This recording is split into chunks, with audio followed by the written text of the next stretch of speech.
Ang susi ng katalinuhan!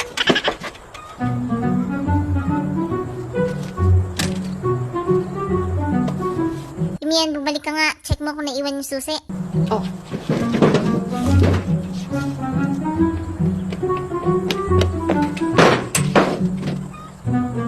Oo ate, na-check ko na. Nandun nga sa drawer yung susi. Hindi ka ba naniniwala sa akin? Nandun talaga yung susi sa drawer. Nakita mo na nga, bakit hindi mo pa? Oops, oo na, sige na, babalikan ko.